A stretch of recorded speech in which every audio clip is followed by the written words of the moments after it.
यह वीडियो जरा गौर से सुनिएगा। भक्त्या भजनोपसंहारात् गौण्यां परायैत्वेदित्वात् रागार्थे प्रकीर्ति साहचर्या चेतरेषाम् अन्तराले तु शेषाः स्युः उपास्यादौ चिताङ्गत्वात् ताभ्याः पवित्र्यम् उपक्रमात् तासु प्रधानयोगात् फलोदीक्यम् एके।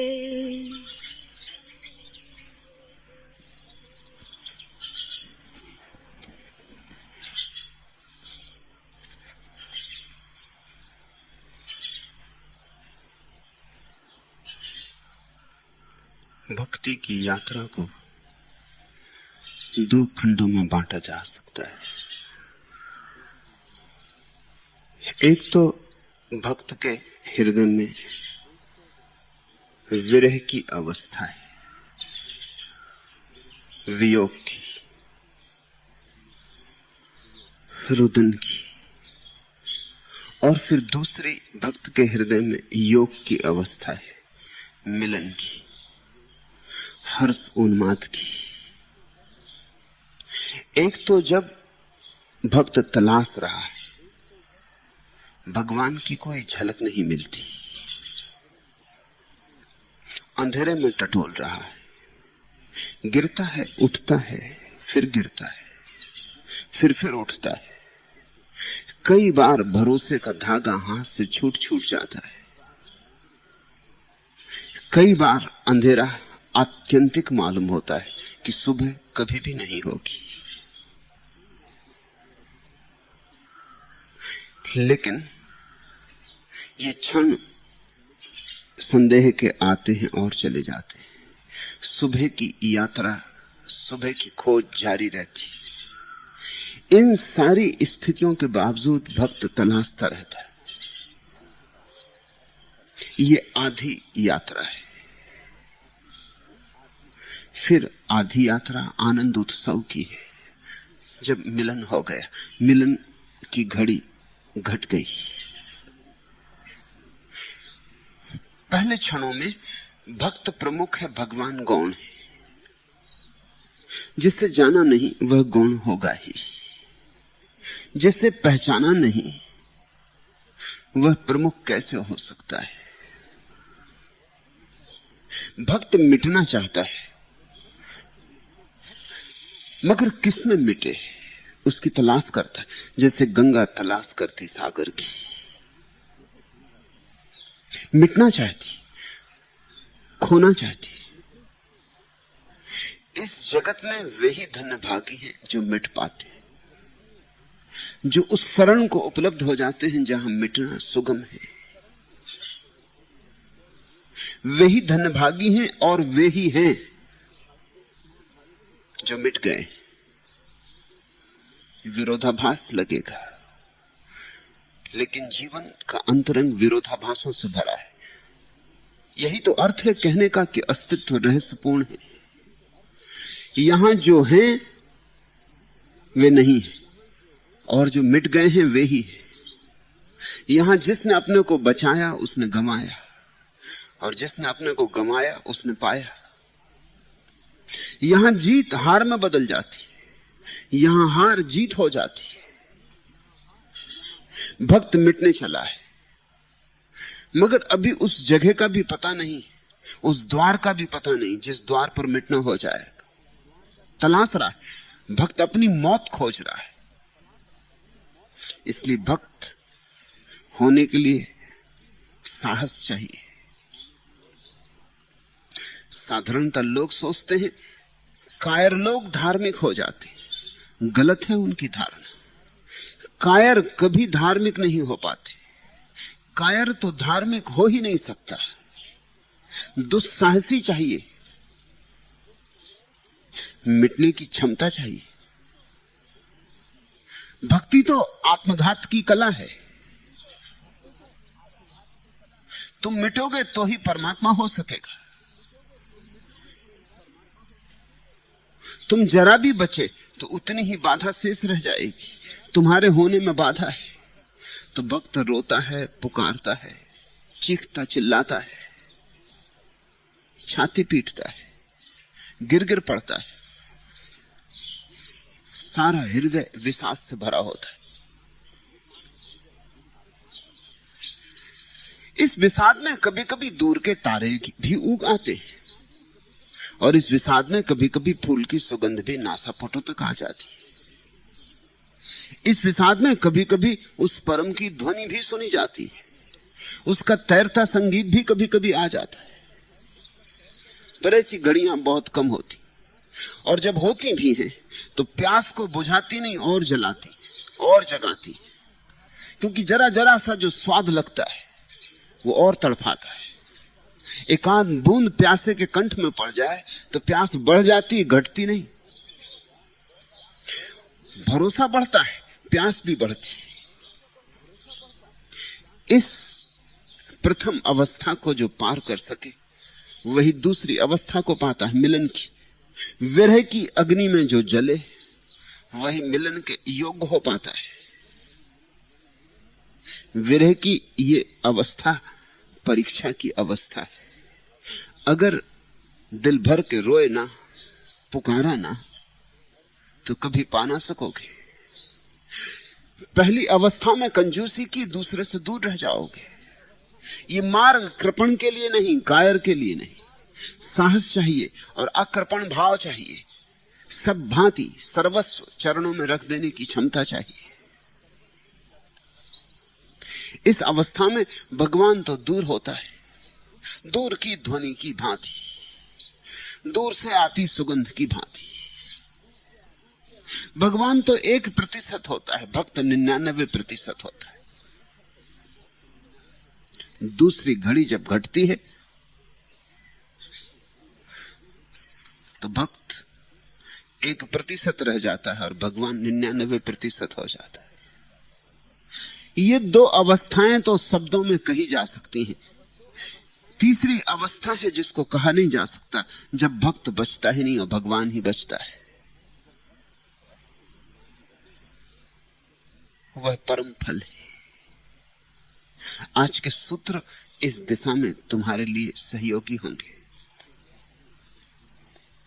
भक्तया भजनोपसंहारात गौण्या पराय एतत् तेतुत्वात्। भक्ति शब्द यहां गौणी भक्ति का प्रतिपादक है। भजन और सेवा ही गौणी भक्ति है, और यह गौणी भक्ति पराभक्ति की भित्ति रूप है। सांडिल्य इन दो अंगों को दो नाम देते हैं, एक को गौणी भक्ति, एक को पराभक्ति। गौणी भक्ति नाम मात्र को ही भक्ति है। अभी भगवान ही नहीं मिला तो भक्ति क्या, मगर जरूरी अंग है। गौणी भक्ति में उपचार है, विधि विधान है, पूजा प्रार्थना आराधना है। गौणी भक्ति में द्वैत है, भक्त और भगवान दूर है, बीच में बड़ा फासला है।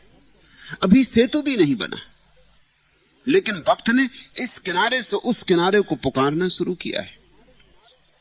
आवाज उसकी पहुंचती भी है या नहीं ये भी कुछ पता नहीं, पहुंचेगी भी या नहीं ये भी कुछ पता नहीं, वहां कोई है भी दूसरे किनारे पर सुनने को ये भी पता नहीं, दूसरा किनारा होता भी है ये भी पता नहीं।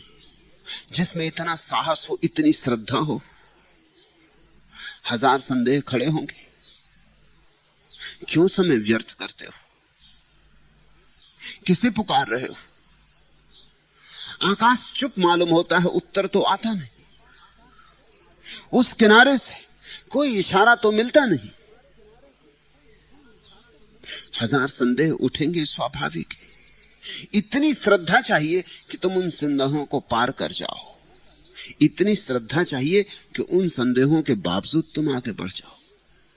ये श्रद्धा कहां से आएगी? इसलिए सांडिल्य ने कहा है, ये श्रद्धा गुरु से मिलेगी, ये गुरु के पास मिलेगी। अगर तुम्हें कोई ऐसा व्यक्ति मिल जाए जो उस किनारे खड़ा है या उस किनारे से आया है, जिसने उस किनारे को जाना है, जिसके आसपास उस किनारे की कुछ हवा है और जिसकी आंखों में उस किनारे की कुछ झलक है, और जिसका हाथ छुओ तो उस किनारे से जुड़ जाते हो, और जिसमें झांको तो आकाश के द्वार खुल जाते हैं। ऐसा व्यक्ति न मिले तब तक मरुस्थल में भटकना होता है। गुरु का अर्थ है मरुस्थल में तुम्हें कोई मरुद्धान मिल गया, अज्ञानियों की भीड़ में तुम्हें कोई जागा पुरुष मिल गया, सोए हुए लोगों में तुम्हें कोई मिल गया जो सोया हुआ नहीं है। सोया हुआ जो नहीं है वही तुम्हें जगा सकेगा। शास्त्रों से काम नहीं चलने का। शास्त्र तो कमजोर पकड़ लेते हैं, कायर शास्त्रों को पकड़ लेते हैं। साहसी शास्त्रा को खोजते हैं। जिसके भीतर अभी शास्त्र का जन्म हो रहा हो, जिसके भीतर उस दूर के प्रकाश की किरण उतर रही हो, अभी नाचती हो, अभी जीवंत हो, अभी धड़कती हो, अभी श्वास लेती हो, ऐसे व्यक्ति के पास ही श्रद्धा का आविर्भाव होता है। फिर इसी श्रद्धा के सहारे तो परमात्मा की तरफ जाना है। इसलिए गुरु पाथे, बिना गुरु के पाथे को पकड़े हुए तुम जा ना सकोगे। यात्रा बहुत खतरनाक है। बड़े से बड़ा खतरा तो यही है कि तुम जाओगे कहां, किस दिशा में खोजोगे, कैसे खोजोगे। तुम अपने से इतने ग्रसित हो और तुम्हारा सारा अतीत अज्ञान का है, तुम्हारा सारा अतीत गलत आदतों से भरा है। उन्हीं आदतों को सिर पर लिए जाओगे, वे आदतें तुम्हें वापस अतीत की तरफ मोड़ती रहेंगी। आदतों का एक नियम है कि वे पुनरुक्त होना चाहती। तुमने कल शराब पी थी, आदत आज भी कहेगी पियो। तुमने कल गाली दी थी, आदत आज भी कहेगी दो। तुमने जो कल किया था और अतीत में किया था, वो सब दोहरना चाहता है। कोई भी आदत आसानी से नहीं छूट जाती। और ध्यान रखना, तुम्हारे पास आदतों के सिवाय कुछ भी नहीं, तुम्हारे पास अतीत के सिवाय कुछ भी नहीं, भविष्य तुम्हारे पास नहीं। ऐसे किसी व्यक्ति को खोज लेना जिसके पास भविष्य हो। उसके साथ जुड़ोगे तो द्वार खुलेगा, क्योंकि भविष्य द्वार है। उसके साथ जुड़ोगे तो धीरे धीरे भरोसा बढ़ेगा, धीरे धीरे उसकी तरंगे तुम्हारे हृदय के भी बंद कलियों को खोलेंगी। उसकी हवाएं तुम्हारे भीतर प्रवेश करेंगी, तुम्हारे वृक्षों को स्पर्श करेंगी, तुम्हारे वृक्षों में से दौड़ेंगी, तुम्हारी धूल झाड़ेंगी, तुम्हारे सूखे पत्ते गिराएंगी, तुम्हारी पुरानी आदतों को उखाड़ेंगी, और धीरे धीरे तुम्हारे भीतर भी नए पत्ते उगने शुरू हो जाएंगे। तुम समर्थ हो, सिर्फ तुम्हें अपने सामर्थ्य का पता नहीं। पहली को सांडिल्य ने कहा गौणी भक्ति, लेकिन गौणी से तुम ये अर्थ मत ले लेना कि उसका कोई मूल्य नहीं, क्योंकि उसके बिना पराभक्ति होगी ही नहीं। गौणी उसे इसलिए कहते हैं कि उस पर रुक मत जाना। ध्यान रखना, श्रद्धा पर रुक नहीं जाना है, गुरु पर रुक नहीं जाना है, गुरु से पार होना है। लेकिन दुनिया में दो तरह के ना समझ। एक है जो कहते हैं जब गुरु से पार ही होना है तो फिर गुरु से जुड़े ही क्यों, और दूसरे हैं जो कहते हैं जब गुरु से जुड़ना ही है और गुरु के बिना मिलन होगा ही नहीं तो जुड़ गए, अब छूटें क्यों। ये दोनों ना समझ।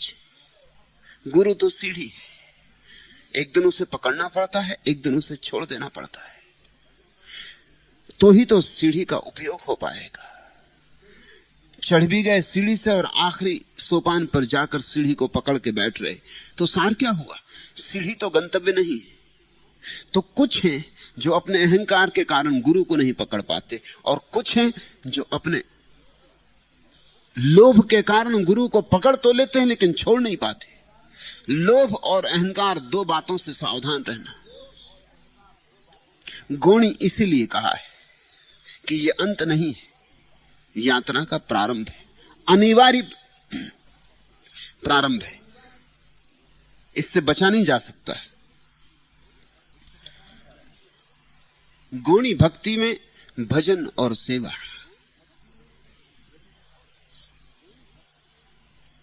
भजन उसका जिससे अभी मिलन नहीं हुआ,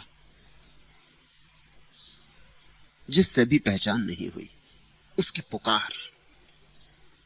पुकारो पुकारो तो एक दिन जरूर ये अस्तित्व उत्तर देता है। ये अस्तित्व बहरा नहीं है, ये अस्तित्व संवेदनशील है, लेकिन तुम्हारी पुकार हार्दिक होनी चाहिए।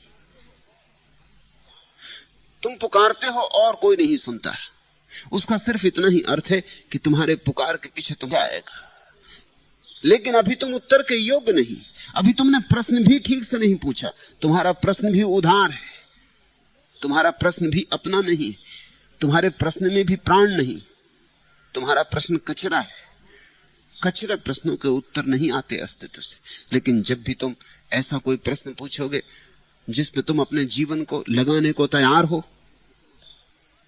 जब तुम कोई ऐसा प्रश्न पूछोगे, ऐसी पुकार करोगे कि तुम उस पर सब निछावर करने की तैयारी रखते हो, तुम कीमत चुकाने के लिए राजी हो, तुम मुफ्त उत्तर नहीं पाना चाहते, और जो भी मांगा जाएगा, जो भी शर्त होगी पूरी करोगे, चाहे जीवन ही क्यों ना देना पड़े, उसी दिन तुम उत्तर पाओगे। उसी दिन तुम पाओगे सारा अस्तित्व जो कल तक बहरा मालूम पड़ता था, बहरा नहीं है। वृक्ष बोलने लगे, तारे बोलने लगे, पत्थर पहाड़ बोलने लगे। अचानक तुम पाओगे तुम एक दूसरे जगत में प्रवेश कर गए, एक संवेदनशील जगत का जन्म हुआ। कुछ भी नहीं हुआ, जगत वही का वही है, सिर्फ तुम्हारी संवेदना जग गई, तुम्हारे संवेदना के स्रोत खुल गए, तुम्हारा हृदय अनुभव करने लगा।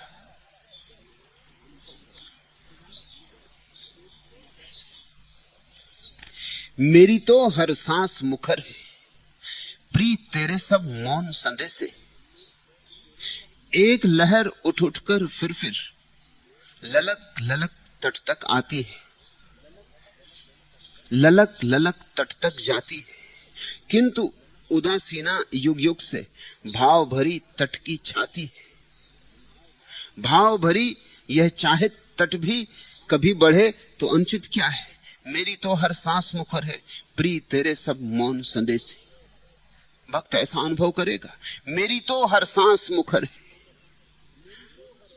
पुकारेगा, आवाज देगा, और वहां से कोई उत्तर न पाएगा। मेरी तो हर सांस मुखर है, प्रिय तेरे सब मौन संदेश है। एक लहर उठ उठकर फिर ललक ललक तट तक जाती है, किंतु उदासीना युग युग से भाव भरी तट की छाती। तुम्हारी छाती उदासीन है, लहर आती भी है उस तरफ से तो तुम पकड़ नहीं पाते, तुम्हारी आंखें अंधी है, उस तरफ से हाथ बढ़ता भी है आशीर्वाद बरसाने को तो तुम देख नहीं पाते। तुम कुछ का कुछ देख लेते हो, तुम कुछ का कुछ समझ लेते हो, तुम्हारी समझ ही बाधा बन रही। तुम ना समझ हो जाओ, तुम अपनी सारी समझ छोड़ दो तो शायद समझ भी जाओ, लेकिन तुम्हारा पांडित्य, तुम्हारा ज्ञान, तुम्हारी व्याख्याएं, तुम्हारी टीकाएं, तुम्हारे शास्त्र, तुमने जो सीखा पढ़ा गुना है, वह सब बीच में बाधा बन जाता। उस सब को पार करके प्रभु की आवाज तुम तक नहीं पहुंच पाती। मेरी तो हर सांस मुखर है, प्रीत तेरे सब मौन संदेश है। परमात्मा मौन नहीं है, परमात्मा प्रतिपल बोल रहा है। उसके बोलने के ढंग और है, कभी कभी मौन से भी बोलता है, मौन उसकी भाषा है, लेकिन बोलता है, निश्चित बोलता है। बंद कपाटों पर जा जाकर जो फिर सांकल खटकाए और न उत्तर पाए, उसकी लाज व्यथा को कौन बताए। पर अपमान पिए पग फिर भी उस ड्योढ़ी पर जाकर ठहरे। क्या मुझ में ऐसा जो तुझ में, क्या मुझ में ऐसा जो तुझसे मेरे तन मन प्राण बंधे से। मेरी तो हर सांस मुखर है प्री तेरे सब मौन संदेशे। फिर भी भक्त पुकारता रहता, हारता है और पुकारता है। जल्दी सफलता नहीं मिलती, इसलिए जो जल्दबाजी में है वो परमात्मा से वंचित रह जाते। ये हमारी सदी अगर परमात्मा से वंचित है तो उसका और कोई कारण नहीं है। न तो पाप बढ़ा है, न लोग भ्रष्ट हुए, न नास्तिकता फैल गई। अगर कोई एक चीज बढ़ी है तो वो जल्दबाजी बढ़ी। आदमी तत्क्षण चाहता है, प्रतीक्षा की क्षमता चुक गई है। घड़ी भर भी राह देखने को कोई तैयार नहीं। बंद कपाटों पर जा जाकर जो फिर सांकल खटकाए और न उत्तर पाए, उसकी लाज व्यथा को कौन बताए। बहुत बार होगा सांकल खटखटाओगे, कोई उत्तर ना आएगा। बार बार लौट आओगे, थके, उदास, हारे, पराजित। प्रतीक्षा चाहिए ही। जब हारे लौट आओ तो ऐसा मत सोचना कि परमात्मा नहीं, और ऐसा भी मत सोचना कि परमात्मा कठोर है, और ऐसा भी मत सोचना कि परमात्मा संवेदन शून्य है। इतना ही जानना कि अभी मेरी पुकार पूरी नहीं, अभी मेरी प्यास अधूरी है। अभी मैंने द्वार तो खटखटाया था, लेकिन पूरे प्राण खटखटाने में संयुक्त न हुए थे। ऐसे डरते डरते खटखटाया था। सोचा था शायद हो, इस तरह खटकाया था। श्रद्धा पूरी न थी, मेरे संदेह ही बाधा बन गए। जाहिर और अजाहिर दोनों विधि मैंने तुझको आराधा। रात चढ़ाए आंसू, दिन में राग रिझाने को स्वर साधा। मेरे उर में चुभती प्रतिध्वनि, आ मेरी ही तीर सरीखी पीर बनी थी गीत कभी। अब गीत हृदय के पीर बने से, मेरी तो हर सांस मुखर है प्री तेरे सब मौन संदेशे। प्रारंभ में ऐसा होगा, लगेगा तुम किसी पत्थर से बातें कर रहे हो, मगर अगर बातें करते ही रहे तो पत्थर पिघले हैं, तुम्हारे लिए भी पिघलेंगे। थकना मत, चोट किए जाना। किसी को भी पता नहीं है किस चोट पर द्वार खुल जाएगा। द्वार खुलता है इतना पक्का है, औरों के लिए खुला है, तुम्हारे लिए भी खुलेगा, मगर किस चोट पे खुलता है कोई भी नहीं कह सकता। कितनी प्रार्थनाएं संयुक्त हो जाती हैं तब हृदय इस योग होता है, कोई भी नहीं कह सकता। फिर प्रत्येक व्यक्ति अलग अलग है।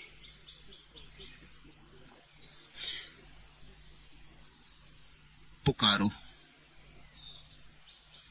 नए नए रास्ते खोजो पुकारने के। शब्द से पुकारो, मौन से पुकारो, आंसुओं से पुकारो, नृत्य से पुकारो। पुकारो, नए नए मार्ग खोजो पुकारने के। एक हारे तो दूसरा तलाशो। थको मत, हारो मत, जीत सुनिश्चित है। देर हो सकती है, अंधेर नहीं। क्या गाऊं जो मैं तेरे मन को भाजाऊं। नए नए गीत गाओ, एक गीत सफल ना हो दूसरा गीत गाओ। एक द्वार न खोले दूसरा द्वार खटखटाओ, उसके द्वार अनंत है। क्या गाऊं जो मैं तेरे मन को भाजाऊं। प्राची के वातायन पर चढ़ प्रात करण ने गाया। लहर लहर ने ली अंगड़ाई, बंद कमल खिलाया। मेरे मुस्कानों से मेरा मुख न हुआ उजियाला। आशा के मैं क्या तुझको राग सुनाऊं। क्या गाऊं जो मैं तेरे मन को भाजाऊं।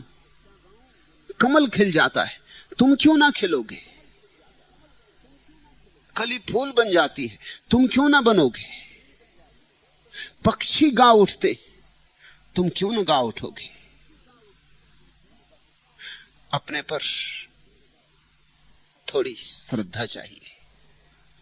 और बड़ी हानि हुई है, कि जिनसे तुमने सोचा था तुम्हें श्रद्धा मिलेगी, उनसे सिर्फ तुम्हें स्वयं के प्रति अपमान मिला है। तुम्हारे धर्मगुरु, तुम्हारे पंडित पुरोहित, तुम्हारे तथाकथित साधु संत, अगर कोई एक बात तुम्हें पकड़ा दिए तो वो तुम्हारे प्रति निंदा का भाव है। तुम्हें उन्होंने गर्हित घोषित कर दिया है। तुम अपात्र हो, पापी हो और तुम सदा ऐसे ही रहने वाले हो, ऐसी धारणा तुम्हारे चित्त में बिठा दी है। उन्होंने तुम्हें इतना क्षुद्र कर दिया है कि तुम विराट की तरफ आंखें उठाने में समर्थ नहीं रह गए। तुम आंखें झुकाए जमीन में गड़े गड़े चल रहे हो। प्राची के वातायन पर चढ़ प्रात किरण ने गाया, लहर लहर ने ली अंगड़ाई, बंद कमल खिलाया।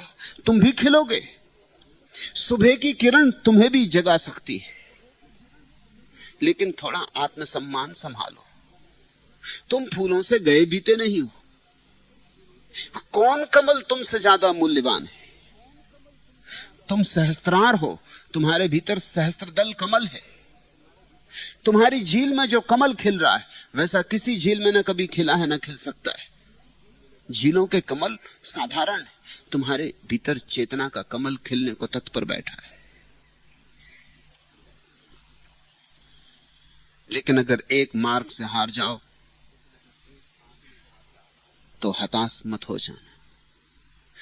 पकी बाल बिकसे सुमनों से लिपटी सबनम सोती, धरती का यह गीत निछावर जिस पर हीरा मोती, सरस बनाना था जिसको वे हाय गए कर गीले, कैसे आंसू से भीगे साथ सजाऊं, क्या गाऊं जो मैं तेरे मन को भा जाऊं। पूछो, खोजो, तलाशो, क्या गाऊं जो मैं तेरे मन को भा जाऊं। सौरभ के बोझे से अपनी चाल समीरण साधे, कुछ न कहो इस वक्त उसे, वह स्वर्ग उठाए कांधे। बंधी हुई मेरी कुछ सांसों से भी मीठी सुधियां जो बीत चुकी, क्या उसकी याद दिलाऊं। क्या गाऊं जो मैं तेरे मन को भा जाऊं। छोड़ो अतीत को जो बीता बीता, अनबीते को तलाशो। जो हुआ हुआ, अनहुए को तलाशो। और अनहुआ बड़ा है, हुआ तो बहुत क्षुद्र है। तुम जो रहे हो वो तो ना कुछ है, तुम जो हो सकते हो वह सब कुछ है। तुम्हारा भविष्य विराट है। तुम अतीत के बोझ से अपने को दबा मत लो। तुम छोटी छोटी बातों में मत पड़ जाओ। लोग छोटे छोटे अपराधों से दब गए। पंडितों ने, पुरोहितों ने, संतों ने तुम्हें इतने अपराधों से भर दिया है कि तुम ये मान ही नहीं सकते कि मेरा और प्रभु से मिलन हो सकता है। तुमने ये स्वीकार ही कर लिया है कि तुम अंधेरे के कीड़े हो और अंधेरे में ही जियोगे, प्रकाश से तुम्हारा मिलन नहीं हो सकता। इसलिए प्रकाश से मिलन नहीं हो रहा है। ये सबसे बड़ी दुर्घटना है जो मनुष्य के जीवन में घटी। अब चाहिए ऐसा धर्म जो लोगों को भरोसा दिलाए कि तुमने जो किया है वो कुछ भी नहीं। तुम्हारा होना तुम्हारे किए से अछूता है। तुम्हारे पाप और पुण्य सब सपने हैं। तुमने जो बुरा किया, भला किया, उसका कोई बड़ा मूल्य नहीं। तुम जो हो सकते हो उसका मूल्य है। और तुम्हारे भीतर परम मूल्यवान बैठा है। तुम्हारा कोई कृत्य उसे दूषित नहीं कर पाया है। कबीर ने कहा है, ज्यों की त्यों धर दीनी चदरिया। मैं तुमसे कहता हूं कि तुम्हारी चादर भी वैसी की वैसी है। इसमें कुछ कबीर ने किया नहीं था कि जैसी की तैसी चदरिया रख दी। चदरिया मैली होती ही नहीं। ये चदरिया तुम्हारे भीतर जो है ऐसी है, मैला होना इसका गुण नहीं। तुम कितने ही अंधेरी रातों से गुजरे हो, तुम्हारी चादर में अंधेरा नहीं चिपक जाता है। और तुम कितने ही नरकों से गुजर गए हो, तुम्हारी चादर का स्वर्ग सदा सुरक्षित है। तुम अतीत को देखते हो तो अपराध के भाव से दब जाते हो। भविष्य को देखो, संभावना को देखो, वास्तविक का कोई मूल्य नहीं है। जो हो सकता है उसे देखो, तब तुम्हारे भीतर उमंग उठेगी। वही उमंग भजन बनती।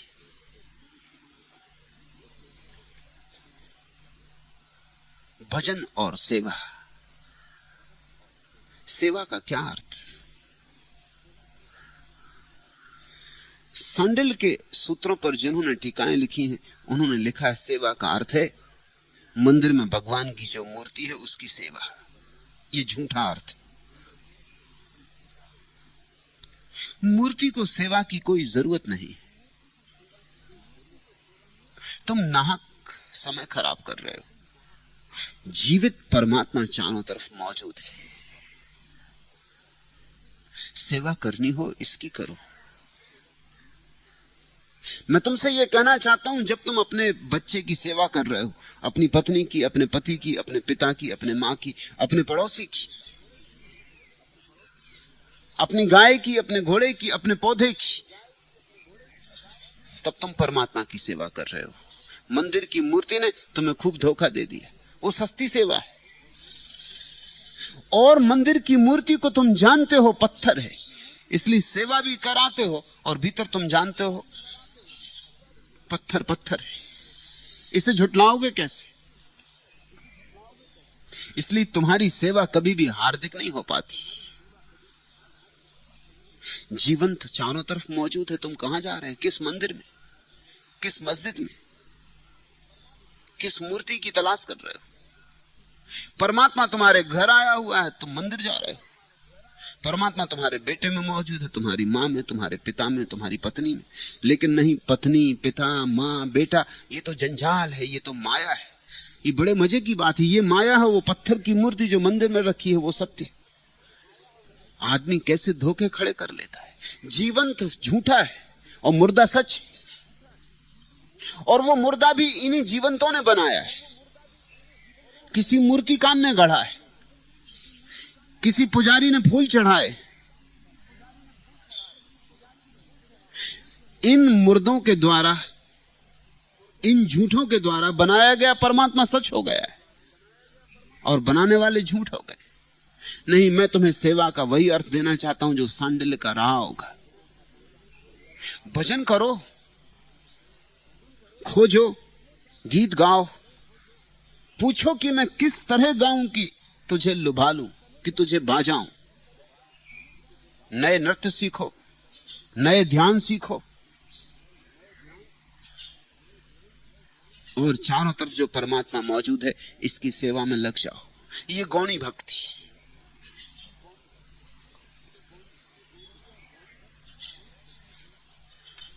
और यह गौणी भक्ति पराभक्ति की भित्ति रूप है। और जिसने गौणी को ना साधा वो पराभक्ति को ना साध सकेगा। ये बुनियाद है, भित्ति। इसी बुनियाद पर यह मंदिर उठेगा। पराभक्ति का अर्थ होता है वहां भजन भी खो जाएगा, वहां वार्ता बंद हो जाएगी, वहां सन्नाटा हो जाएगा, वहां अंततः भक्त भी खो जाएगा, भगवान भी खो जाएगा, वहां द्वैत खो जाएगा, वहां एक ही बचेगा। इतना एक कि उसको एक भी ना कह सकेंगे हम, क्योंकि एक कहो तो दो का भाव पैदा होता है। वहां जो बचेगा उसको शब्द ना दिया जा सकेगा, अनिर्वचनीय होगा, वह अव्याख्य होगा, उसकी कोई शब्द में परिभाषा नहीं होगी। न तो वहां बचेगा जानने वाला और न जाना जाने वाला।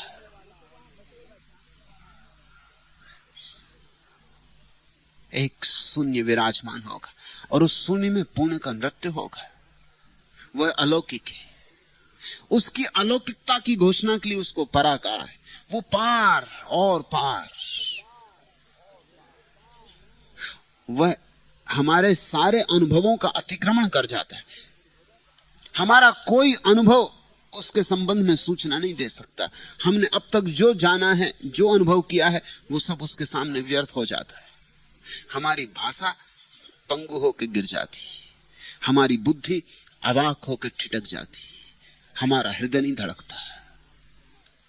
वहां पूर्व सन्नाटा है। उस पराभक्ति को पाने के लिए गौणी भक्ति केवल भित्ति रूप है। गौणी भक्ति पर रुक मत जाना।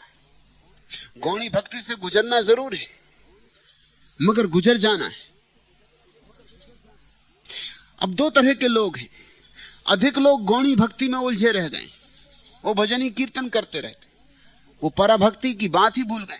उन्होंने मंदिर की बुनियाद तो भर ली है, लेकिन बुनियाद भरने में ही इतने मस्त हो गए कि उन्होंने मंदिर उठाना है, मंदिर उठाया जाना है, इसकी बात ही विस्मृत कर दी।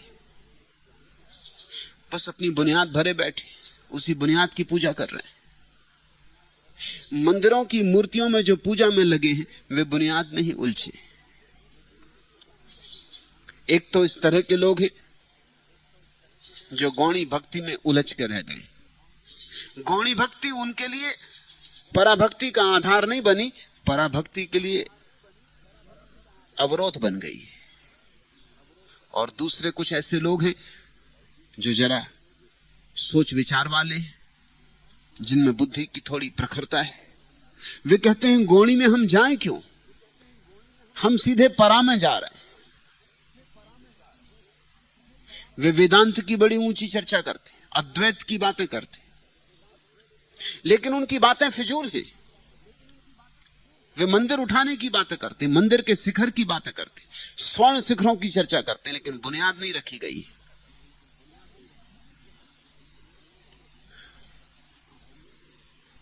तुम दोनों का ध्यान रखना, दोनों के साधने से बात सधेगी। और मजा ऐसा है कि दोनों ही आधे आधे सही, लेकिन आधा सत्य झूठ ही है। आधे सत्य का कोई मतलब नहीं होता, और आधा सत्य अक्सर तो झूठ से भी खतरनाक होता है, क्योंकि झूठ तो किसी दिन पकड़ में आ जाएगा कि झूठ है तो छोड़ दोगे। आधा सत्य कभी पकड़ में ना आएगा कि झूठ है, क्योंकि उसका आधा सत्य तो मौजूद है। वो आधा सत्य तुम्हें लुभाए रखेगा, वो आधा सत्य तुम्हें भरमाए रखेगा, वो आधा सत्य कहेगा कौन जाने पूरा भी छिपा हो। और दोनों आधे सत्य हैं। तो एक तो साधारण आदमी है जो मंदिर पूजा कर आता है, कभी घर में फूल लगा देता है भगवान को, धूप दीप जला देता है और सोचता है बात पूरी हो गई। और फिर एक पंडित है वो जो वेदांत की चर्चा करता रहता है, वो समझता है चर्चा करने से बात पूरी हो गई। दोनों को जीवन में आने दो, गौणी को आधार बनाओ। और गौणी का भी मजा है, चूकने जैसा नहीं। और गौणी का भी बहुत सा काम है जो नहीं हो पाएगा तो परा असंभव है।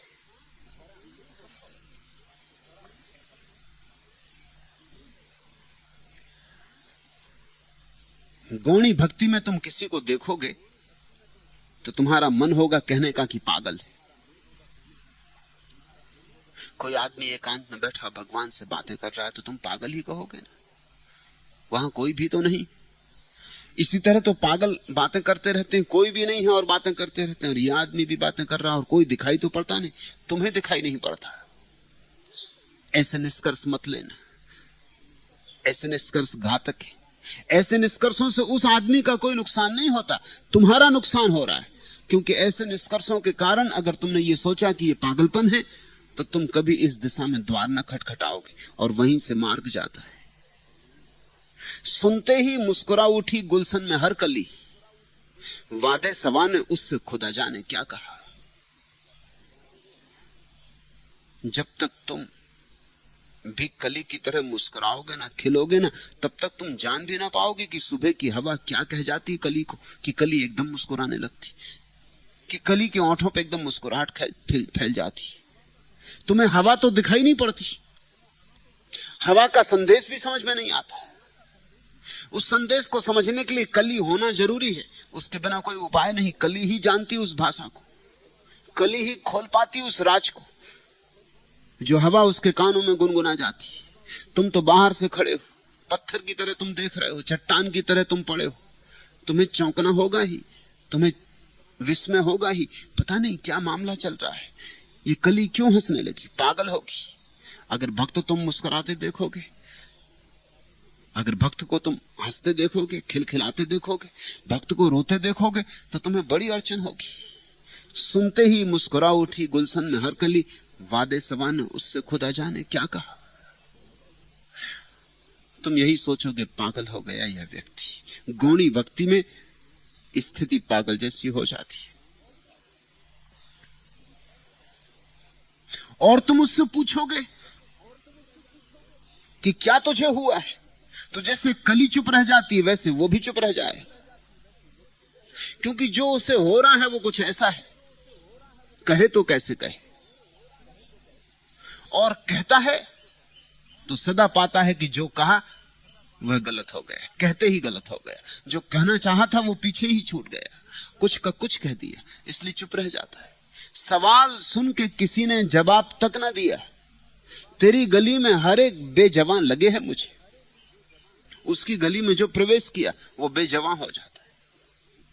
तुम पूछोगे भी किसी से तो लोग हंसेंगे, वो कहेंगे तुम भी चखो, तुम भी गुनो, तुम भी आओ हमारे साथ बैठ जाओ। जीसस से उनके शिष्यों ने एक दिन पूछा कि हम प्रार्थना कैसे करें। जीसस ने कहा देखो, वे घुटनों पर झुक गए, उन्होंने आकाश से आकाश की तरफ उठा ली आंखें और प्रार्थना में लीन हो गए। उनकी आंख से आंसू झरने लगे, मगर शिष्य तो खड़े हैं, वो समझ नहीं पा रहे कि मामला क्या। हमने पूछा प्रार्थना कैसे करें, हमने ये थोड़ी कहा कि तुम प्रार्थना करके बताओ, हमने तो पूछा था हम कैसे करें, हमें बताओ, इससे तो कुछ हल नहीं होता। और जब जीसस प्रार्थना से उठे, वह स्निग्ध सद्ध स्नात रूप, वे सुंदर आंखें, आंसू धो गई उन आंखों को, वह कोमल भाव, वह पारलौकिक आभा। उन्होंने फिर पूछा कि इससे कुछ हल नहीं होता। हमने ये नहीं कहा था आप प्रार्थना करो, हमने कहा था हम प्रार्थना कैसे करें।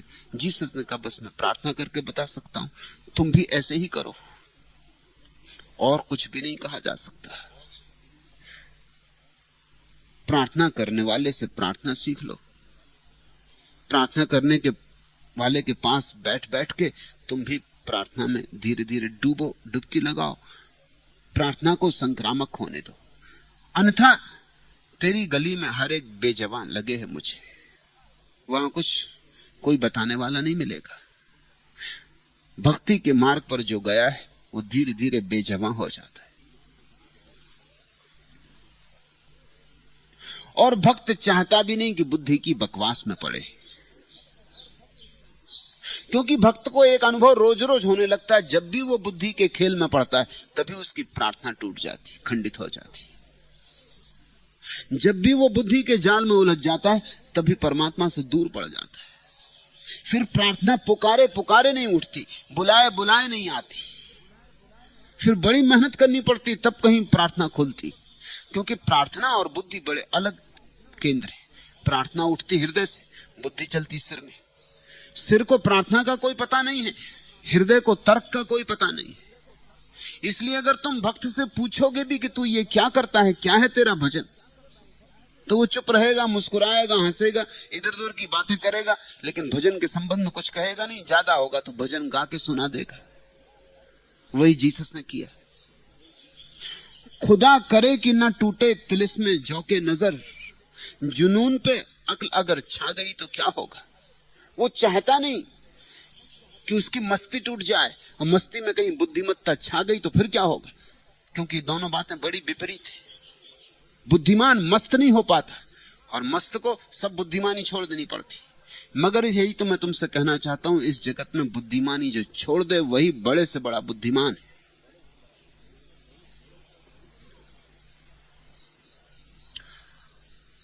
क्या है भजन?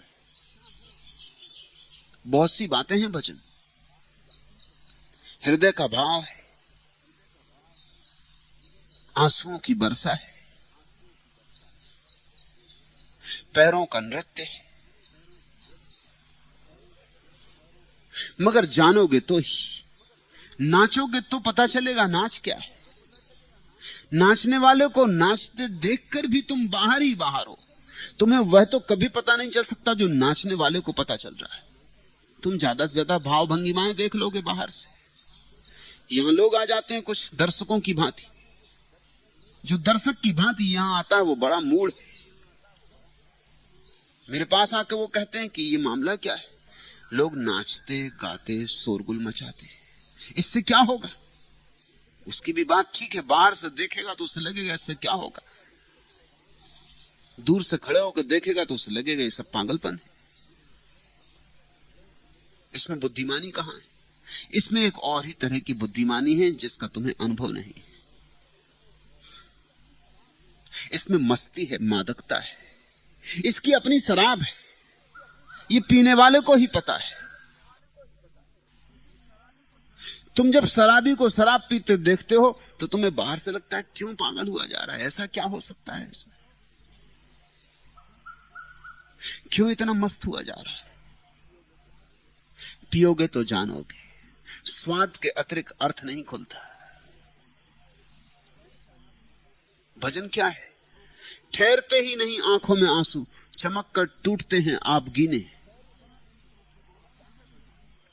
क्या है भजन? आवाज दी है तुमने कि धड़का है दिल मेरा, कुछ खास फर्क तो नहीं दोनों सदाओं में। क्या है भजन? क्या बुझाएंगे अश्क दिल की आग, वो तो खुद आग सी तसरारे हैं। क्या है भजन? वो दूर से ही हमें देख लें यही है बहुत, मगर कबूल हमारा सलाम हो जाए। परमात्मा एक दफा देख ले, दूर से सही, अनंत दूरी से सही, क्योंकि उसकी नजर अगर पड़ गई तो सेतु बन गया, फिर दूरी कहां। उसकी नजर से जुड़ गए कि सेतु बन गया। वो दूर ही से देख ले यही है बहुत, मगर कबूल हमारा सलाम हो जाए। बस इतना भरोसा आ जाए कि हमने पुकारा था, वो पुकार पहुंच गई, हमारा सलाम स्वीकार हो गया है। नाचो, गाओ, गुनगुनाओ, बहो, पिघलो,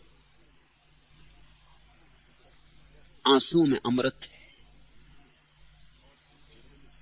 और जो विरह में डूबेगा वही मिलन को उपलब्ध होता है। विरह की कीमत चुकानी पड़ती है।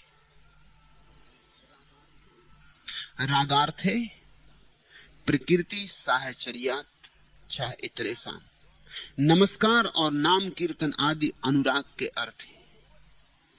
क्या जरूरत है नमस्कार की और नाम कीर्तन की? इनसे अनुराग पैदा होता है, इनसे प्रेम उमगता है। जैसे पानी सींचते हो वृक्ष पर तो वृक्ष में नए पल्लव आते, नए फूल खिलते हैं। ऐसा जो प्रेम का पौधा है उसको भी पानी की जरूरत है, वही भी सूख जाता है अगर पानी ना मिले। उसे भी पोषण चाहिए। नाम संकीर्तन नमस्कार इत्यादि उसका पोषण है। जब तुम बार बार झुकते हो परमात्मा की तरफ, झुकते ही चले जाते हो, झुकना ही तुम्हारे जीवन की कला हो जाती, झुकना तुम्हारा स्वभाव हो जाता, तो कुछ चीजें तुम्हारे भीतर उगेंगी जो उन्हीं में उगती हैं जो झुकना जानते। अकड़ गई, अकड़ के साथ तुम्हारे जीवन में जो पड़े हुए पत्थर थे वो हटे। अकड़ यानी तुम्हारे मार्ग में पड़े पत्थर। जैसे बीज पत्थर में दबा हो, ऐसी तुम्हारी अकड़ में तुम्हारा बीज दबा है। तुम्हारे अहंकार ने तुम्हारे भीतर छिपे हुए झरने को रोक रखा, चट्टान की तरह। झुको, नमस्कार का अर्थ होता है झुको। जहां जितने मौके मिल जाए झुकने के झुको, झुकने का मौका ना खो। तुम देखते हो यह अकेला देश है सारी दुनिया में जहां नमस्कार में हम भगवान के नाम का उपयोग करते हैं, दुनिया में कहीं वैसा नहीं। उसका कारण है, क्यों मौका खोते हो? रास्ते पे एक अजनबी मिल गया, तुमने कहा राम राम। तुम क्या कह रहे हो? तुम शायद होश में भी नहीं हो, तुमने तो सिर्फ इसको एक उपचार बना लिया। लेकिन जिनने खोजी थी बात बड़े अद्भुत लोग थे। तुम ये कह रहे हो कि अजनबी हो तुम भला, मगर भीतर तो तुम राम ही हो। तुम्हें देखकर मैंने फिर राम की याद कर ली, ये मौका क्यों छोड़ूं? तुम्हें देखकर फिर मैं राम के लिए झुक लिया, ये मौका मैं क्यों छोड़ूं? अब इस हिसाब से दुनिया में जो और नमस्कार की विधियां प्रचलित हैं वो बहुत बचकानी मालूम पड़ती। अंग्रेजी में हम कहते हैं कि शुभ प्रभात, गुड मॉर्निंग, इसका कोई खास मतलब नहीं, एक शुभाकांक्षा है। लेकिन जब हम कहते हैं जय राम जी, तो हम ये कहते हैं भगवान की जय हो। तुम्हें देखकर मुझे भगवान की जय की याद आ गई। तुम में मैंने भगवान को फिर देखा, इस बहाने देखा, इस रूप में भगवान आया। नमस्कार का अर्थ है जहां मौका मिल जाए झुकना, झुकने का कोई मौका मत खोजना, छोड़ना। अभी हालत उल्टी है, लोग अकड़ने का कोई मौका नहीं छोड़ते। राह पे भी तुम किसी को मिल जाते तो तुम देखते हो कि पहले वो नमस्कार करे। तुम कैसे किसी को पहले नमस्कार करो? तुम राह देखते हो, तुम इधर उधर देखते हो, तुम बहाना करते हो कि मैंने तुम्हें अभी देखा नहीं। पहले तुम नमस्कार करो कि मैं हेड क्लर्क हूं, तुम क्लर्क हो, कि मैं हेड मास्टर, तुम सिर्फ मास्टर। मैं कैसे नमस्कार करूं? कि मैं शिक्षक, तुम विद्यार्थी, मैं कैसे नमस्कार करूं? मैं और तुम्हें हाथ जोड़ूं? तुम अकड़े होते हो इसलिए चूक रहे हो। अकड़ को जाने दो। नमस्कार का कुल इतना ही अर्थ है, अकड़ को गलाओ, अकड़ को मिटाओ, जितना बन सके, जहां बन सके। जो चरण भी बहाने बन जाएं वहीं झुक जाओ। नमस्कार और नाम कीर्तन आदि अनुराग के अर्थ है, अनुराग के लिए, ताकि प्रेम उमगे, ताकि तुम्हारे भीतर प्रेम का पौधा बड़ा हो। क्योंकि प्रेम का पौधा ही बड़ा हो तो उसी में एक दिन प्रार्थना की सुगंध उठेगी। प्रेम को फैलाओ। कैसे प्रेम फैलेगा? झुकने से फैलता है। अहंकारी आदमी प्रेम नहीं कर सकता। जीवन का साधारण प्रेम भी अहंकारी आदमी नहीं कर सकता, क्योंकि प्रेम के लिए झुकना अनिवार्य शर्त है। तुम तो प्रेम में भी दूसरे को झुकाने की कोशिश में लगे होते हो। यही पति पत्नी का संघर्ष है सारी दुनिया में। दोनों एक दूसरे को झुकाने की कोशिश में लगे होते। पति चाहता पत्नी को झुका ले, पत्नी चाहती पति को झुका ले। उनकी सारी कूटनीति प्रत्यक्ष परोक्ष में एक ही होती, कैसे दूसरे को झुका लो। अच्छे अच्छे बहाने खोजे जाते हैं दूसरे को झुकाने के लिए।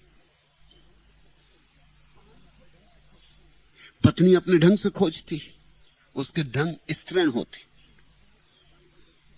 लेकिन वो भी झुकाने की तरकीब में खोजती रहती। स्त्रीण होने के कारण उसके ढंग बड़े परोक्ष होते हैं, प्रत्यक्ष नहीं होते। पति को अगर पत्नी को झुकाना है तो वो कभी कभी पत्नी को सीधा मार देता। पत्नी को अगर पति को झुकाना है तो वो अपने को पीट लेती। फर्क जरा भी नहीं है, प्रयोजन एक ही है। और निश्चित ही पत्नी ज्यादा जीतती, क्योंकि परोक्ष उसके मार्ग सूक्ष्म है। पति के जरा आदिम, ज्यादा सुसंस्कृत नहीं है। स्त्री का मार्ग ज्यादा सुसंस्कृत है, इसलिए वो जीतती। उसका मार्ग ज्यादा कोमल है। उसको अगर पति को जीतना तो वो रोने लगती। पति को अगर पत्नी पर कोई विरोध हुआ है तो वो क्रोधित होता है। पत्नी उदास होती है। उदासी क्रोध का छिपा हुआ ढंग है। ये तुम चकित होगे जान के कि उदास आदमी क्रोध को दबा रहा है, इसलिए उदास है। वो दबा हुआ क्रोध है, वो पी गया क्रोध है। लेकिन जब कोई उदास होता है तो दया ज्यादा आती। कोई क्रोध कर रहा हो तो उससे तो लड़ने की भी सुविधा है, लेकिन कोई क्रोध ना कर रहा हो, सिर्फ रो रहा हो, तो उससे कैसे लड़ोगे? इसलिए 100 में 99 पुरुष हार जाते। जो एक आध जीतता है वो एकदम बिल्कुल ही हिंस प्रकृति का हो तो ही जीत पाता है, एकदम पाश्विक वृत्ति का हो तो ही जीत पाता है, नहीं तो सभी हार जाते। तुमने वो प्रसिद्ध कहानी सुनी ना कि अकबर ने एक दिन अपने दरबारियों से कहा कि बीरबल मुझसे कहता है कि तुम्हारे दरबार में सब अपनी औरतों के गुलाम हैं। ये बात मुझे जचती नहीं, ये मैं मान नहीं सकता। मेरे बहादुर सिपाही, मेरे बहादुर सेनापति, मेरे बहादुर वजीर, ये सब औरतों के गुलाम हैं, ये मैं मान नहीं सकता। तो आज मैं परीक्षा लेनी, जो जो अपनी स्त्रियों के गुलाम हो एक तरफ खड़े हो जाए और कोई झूठ ना बोले, क्योंकि इसका पता लगाया जाएगा, तुम्हारी स्त्रियों को भी बुलवाया जाएगा, फिर पीछे फजीयत होगी। इसलिए जो जो अपनी स्त्रियों के गुलाम हो चुपचाप एक लाइन में खड़े हो जाए, और जो अपनी स्त्रियों के मालिक हो एक लाइन में खड़े हो जाए। सिर्फ एक आदमी उस लाइन में खड़ा हुआ जो अपनी स्त्रियों का मालिक था, और बाकी सब उस लाइन में खड़े हो गए जहां स्त्रियों के गुलामों को खड़ा होना था। बादशाह बड़ा हैरान हुआ। फिर भी उसने कहा कि चलो ये भी क्या कम है क्योंकि बीरबल तो कहता था 100%, मगर एक आदमी तो कम से कम है। मैं तुमसे पूछता हूं कि तुम उस लाइन में क्यों खड़े हो, तुम्हें पक्का भरोसा है? उस आदमी ने कहा भरोसा इत्यादि कुछ नहीं। जब मैं घर से चलने लगा, मेरी औरत ने कहा भीड़ भाड़ में खड़े मत होना। मुझे कुछ पता नहीं है, मैं तो सिर्फ उसकी आज्ञा का पालन कर रहा हूं। सदा ही कोमल जीत जाएगा कठोर पर, पानी जीत जाता है चट्टान पर, मगर जीत की चेष्टा चल रही, संघर्ष चल रहा है। पति पत्नी के बीच जो शाश्वत कलह है वह यही। प्रेम में ये कलह, फिर प्रेम कैसे फलेगा? इसलिए प्रेम कहां फलता है? पति पत्नी लड़ते रहते और मर जाते, प्रेम कहां फलता है? बाप बेटे में संघर्ष चलता है, भाई भाई में संघर्ष चलता है, प्रेम कहां फल पाता है? प्रेम वहीं फलता है जहां कोई अपने अहंकार को स्वेच्छा से विसर्जित करता है, हार कर नहीं, स्वेच्छा से, स्वयं अपने से। कहता है मुझे तुमसे प्रेम है तो तुमसे लड़ना क्या, तुमसे मुझे प्रेम है तो तुम्हारे लिए मैंने अपना अहंकार छोड़ा, तुमसे मेरा कोई संघर्ष नहीं। साधारण प्रेम में भी झुकने से ही प्रेम फलता है, तो फिर उस परम प्रेम में परमात्मा के सामने तो पूरी तरह झुक जाना होगा। इस झुकने की कला का नाम है नमस्कार। नाम कीर्तन, उसकी याद, उसका गुणगान। जिन्होंने उसे जाना है उनसे सुनना उसकी याद, जिन्होंने थोड़ा बहुत उसकी झलक पाई है उनके पास बैठ के उसकी झलक की चर्चा करना। जहां चार दीवाने बैठ जाएं वहां उसकी याद करनी चाहिए। लेकिन तुम क्या करते, तुम व्यर्थ की बातें करते हो, पड़ोसियों की निंदा में लगते हो। कौन ने चोरी की, कौन किसकी स्त्री को भगा ले गया, कौन ने रुष्वत ले ली, कौन चुनाव हार गया, कौन जीत गया। तुम इस व्यर्थ में ही अपना जीवन खराब कर रहे हो। और ध्यान रखना, ये सब बातें महंगी हैं, क्योंकि तुम्हारे ओंठ जिन बातों को कहते हैं, तुम्हारे प्राण भी उन्हीं बातों जैसे हो जाते। तुम्हारे ओंठ और तुम्हारे प्राणों में संबंध है।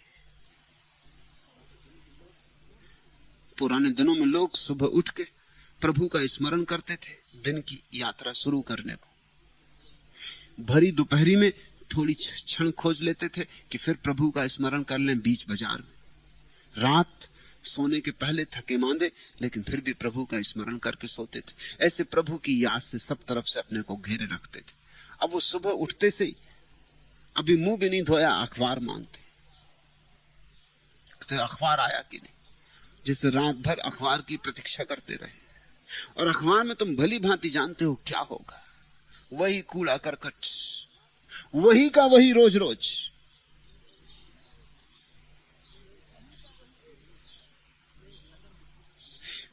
मैं एक नगर में कुछ महीनों तक रहा था। मेरे पड़ोस में एक पागल आदमी था, उससे मेरी दोस्ती होगी। मेरे पागलों से नाते उससे मेरी दोस्ती हो गई और रोज मेरे पास आता है। अखबार पढ़ने का उसे बड़ा शौक था, लेकिन वो इसकी फिक्र ही नहीं करता था कि तारीख कौन सी अखबार की। 10 साल पुराना अखबार, वो बैठा मजे से उसको पढ़ रहा। मैंने उससे पूछा कि भाई और सब तो ठीक है, और सब पागलपन मेरी समझ में आता, 10 साल पुराना अखबार। उस पागल ने क्या कहा मालूम? उसने कहा कि 10 साल पुराना हो कि आज का, सब में बात तो वही होती। मुझे बात उसकी लगी, वो कह तो ठीक ही रहा, बात तो वही होती। अगर तुम्हें तारीख का पता ना हो तो 10 साल पुराना अखबार उठा के पढ़ना, और तुम्हें कोई अड़चन नहीं मालूम होगी, कुछ नया दुनिया में हो रहा, वही हो रहा है। बदलाहटें सब थोती ऊपर ऊपर है, अन्यथा सारी बात वही की वही। लेवल बदल जाते, कुछ अंतर नहीं आता, कुछ बाहर की दुनिया में अंतर होता ही नहीं कभी। वही पिटी पिटाई दुनिया चलती रहती, वही लकीर की फकीर दुनिया चलती रहती, वही मुकदमे, वही अदालतें, वही चोरियां, वही बेईमानियां, वही राजनीतिक, वही मुखौटे, वही आश्वासन, वही धोखेधड़ियां, सब वही चलता रहता। लेकिन सुबह से उठ के तुम्हें जो पहली आकांक्षा जगती है वो यही, अखबार। इससे तुम्हारी आत्मा का पता चलता है। तुम्हारी आत्मा अखबार हो गई। तुम्हारी आत्मा अब कुरान नहीं है, गीता नहीं है, वेद नहीं, तुम्हारी आत्मा अखबार हो गई। प्रभु का स्मरण करो, उसके स्मरण से ही तो धीरे धीरे धीरे धीरे तुम्हारा हृदय उसकी तरफ डोलेगा, आंदोलित होगा।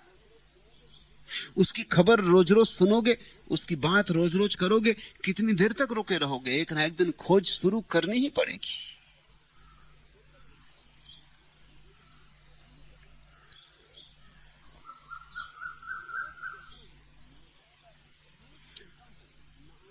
रोज कहता हूं न आऊंगा कभी घर उसके, रोज उस कूचे में एक काम निकल आता है। अगर प्रेम होता तो आदमी रास्ता बना ही लेता। कई दफा आदमी कह देता है कि अब नहीं, बस बहुत हो गया। रोज कहता हूं ना आऊंगा कभी घर उसके, रोज उस कूचे में एक काम निकल आता है। निकालते रहो काम, उसके कूचे में ही अंतिम पड़ाव डालना है, उसके कूचे में ही आखिर में बसना है। निकालते रहो काम, कोई भी बहाने। प्रभु का स्मरण करो।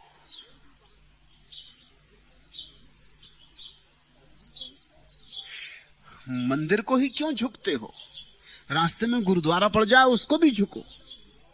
याद के लिए एक मौका मिला उसको क्यों छोड़ते हो? मस्जिद मिल जाए उसको भी झुको, और गिरजा मिल जाए उसको भी झुको। क्यों मौका खोजते हो, छोड़ते हो? मैं एक बार यात्रा पर था और एक जैन महिला मेरे साथ यात्रा पर थी। उसकी बड़ी तकलीफ थी। जब तक वो जाके जैन मंदिर में भगवान महावीर को स्मरण न कर ले, उनके चरणों में सिर न झुका ले, भोजन न ले। मैं बड़ी मुश्किल में पड़ा। किसी गांव में मंदिर नहीं भी था तो उसने भोजन नहीं किया। उसकी वजह से मुझे जल्दी गांव छोड़ना पड़े, दूसरे मंदिर में जहां, दूसरे गांव में जहां मंदिर हो। ऐसा 2 दिन हो चुका था कि उसे भोजन नहीं मिला था। मैं भी परेशान था, उसको लाख समझा, वो सुनती नहीं थी। तीसरे गांव में हम पहुंचे, राह से गुजरते थे तो मुझे मंदिर दिखाई पड़ा। तो मैंने, जो मित्र मुझे ड्राइव कर रहे थे, उनसे कहा कि भाई जैन मंदिर मालूम होता? उन्होंने कहा जैन मंदिर। मैंने कहा चलो अच्छा हुआ। जिस देवी को मैं ले आया हूं साथ, वो भोजन नहीं करती और उसकी वजह से मेरी तक मुसीबत हो गई। ये अच्छा हुआ। मैंने देवी को कहा कि अब तो स्नान कर और जाके मंदिर में पहले स्मरण करा। वो गई और वापस आ गई। उसने कहा वो तो श्वेतांबर जैन मंदिर है, मैं दिगंबर। आदमी ने कैसी कैसी झूठी और व्यर्थ की बातें बना रखी। वही महावीर की मूर्ति दिगंबर मंदिर में है, वही महावीर की मूर्ति श्वेतांबर मंदिर में। लेकिन महावीर की मूर्ति में फर्क हो गया। वो दिगंबर एक महावीर श्वेतांबर। मस्जिद में भी वही बैठा है, वहां अमूर्त है। मंदिर में भी वही बैठा है, वहां मूर्ति में विराजमान है। गुरुद्वारे में भी वही है, गिरजे में भी वही है, गिरजे के बाहर भी वही है, सब तरफ वही है। जिसको ये बात समझ में आ गई कि जितना झुकना हो सके झुको, वो ये कहां छोटी छोटी बातों की फिक्र करेगा कि तुम किस रूप रंग में मिले। जिस रूप रंग में मिलो वो कहता है जयराम जी, वो झुकता है।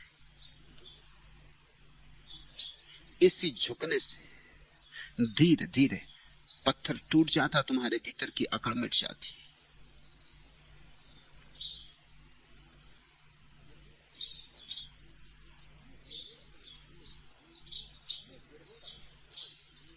ये विरह का तूफान जितना जोर से उठा है, ये याद जितनी सघन हो उतना शुभ है।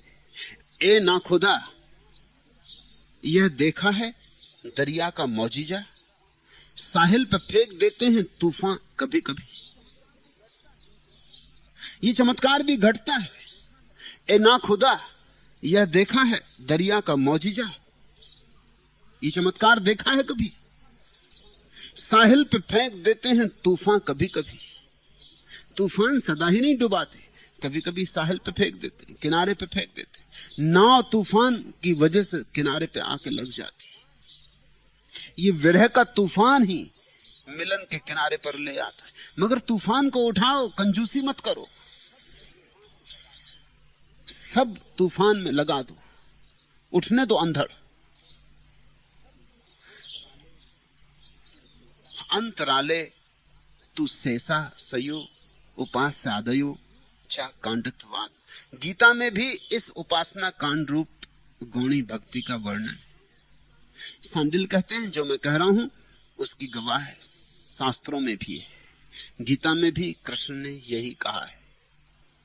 कृष्ण का वचन है, सततम कीर्तयन्तो मां यतन्तश दृढ़ व्रता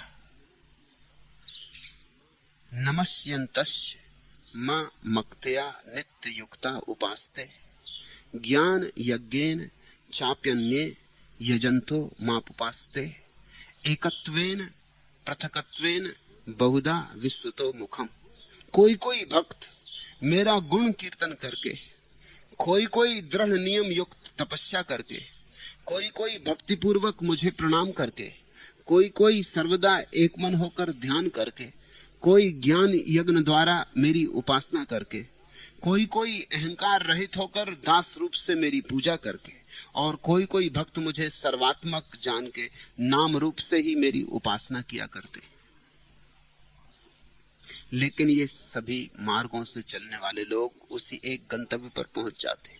तुमने कैसे पुकारा इससे कोई संबंध नहीं, पुकारा और हृदय से पुकारा। तुमने किस भाषा में पुकारा इससे भी कोई संबंध नहीं, अरबी में कि संस्कृत में कि हिंदी में कि जापानी में।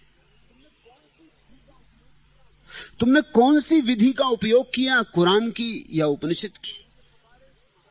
तुम बुद्ध को मान के पुकारे कि महावीर को मान के पुकारे, इन सब बातों का कोई अर्थ नहीं है।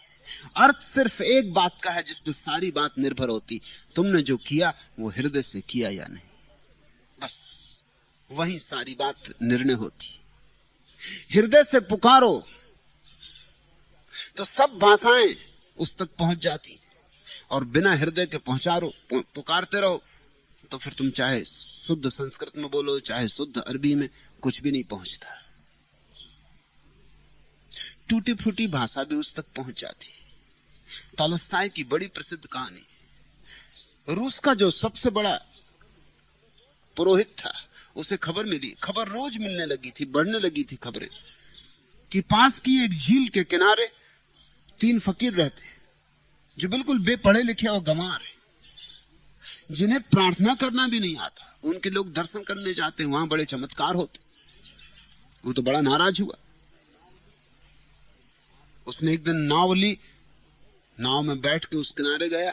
वो 3 फकीर वहां बैठे थे एक झाड़ के नीचे, बड़े मस्त हो रहे थे, कोई कारण नहीं दिखाई पड़ता था मस्ती का, डोल रहे थे आनंद।